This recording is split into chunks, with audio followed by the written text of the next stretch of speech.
Hi friends, ഞാൻ ഇന്ന് വന്നിട്ടുള്ളത് നാരങ്ങ ജ്യൂസിൻ്റെ റെസിപ്പിയുമായിട്ടാണ്. വളരെ എളുപ്പത്തിൽ നമുക്കിത് തയ്യാറാക്കി എടുക്കാൻ പറ്റും. ഈ ചൂടുകാലത്തൊക്കെ കഴിക്കാൻ പറ്റുന്ന നല്ലൊരു ടേസ്റ്റി ആയിട്ടുള്ള ജ്യൂസാണിത്. അപ്പോൾ നമുക്കിതങ്ങനെ തയ്യാറാക്കുന്നതെന്ന് കാണാം.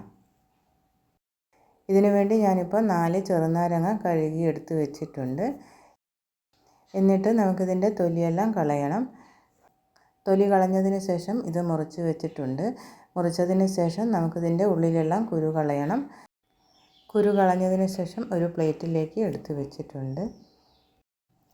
ഇനി നമുക്കൊരു മിക്സിയുടെ ജാർ എടുത്ത് വെക്കാം.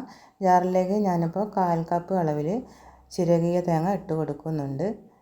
ഇതിലേക്ക് ചെറുനാരങ്ങ മുറിച്ചത് ഇട്ട് കൊടുക്കാം. ഒരു ചെറിയ പീസ് ഇഞ്ചി ചേർത്ത് കൊടുക്കാം.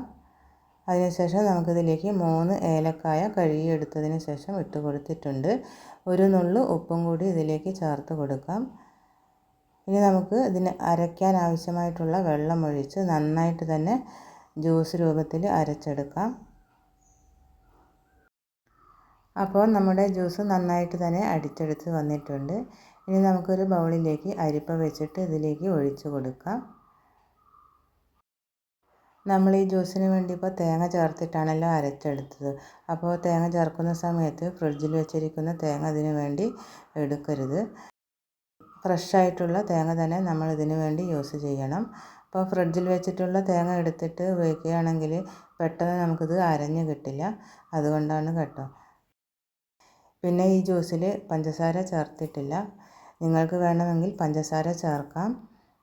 പഞ്ചസാര ചേർക്കുമ്പോൾ കുറച്ച് കൂടുതലായിട്ട് ചേർത്ത് കൊടുക്കണം.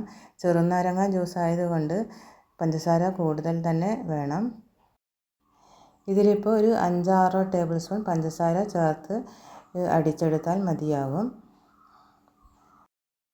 പിന്നെ നമുക്ക് ഈ ജ്യൂസിൽ കുറച്ചുകൂടി തണുത്ത വെള്ളം ഒഴിച്ച് മിക്സാക്കി കൊടുത്തിട്ട് സർവിങ് ഗ്ലാസ്സിലേക്ക് ഒഴിച്ച് കൊടുത്താൽ മതിയാകും. നമുക്ക് ഈ ഗ്ലാസ്സിലേക്ക് കുറച്ച് ഐസ് ക്യൂബ്സ് ഇട്ട് കൊടുക്കാം. അപ്പോൾ നമ്മുടെ വളരെ നല്ല ടേസ്റ്റി ആയിട്ടുള്ള ചെറുനാരങ്ങ പാൽ ജ്യൂസ് ഗ്ലാസ്സിലേക്ക് ഇപ്പോൾ ഒഴിച്ച് കൊടുക്കുകയാണ്. വളരെ എളുപ്പത്തിൽ തന്നെ നമുക്കിത് ഉണ്ടാക്കിയെടുക്കാം.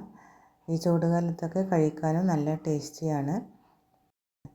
ചെറുനാരങ്ങ മുറിച്ചതിന് ശേഷം ഇതിലേക്ക് ഒന്ന് ഡെക്കറേറ്റ് ചെയ്യാണ്.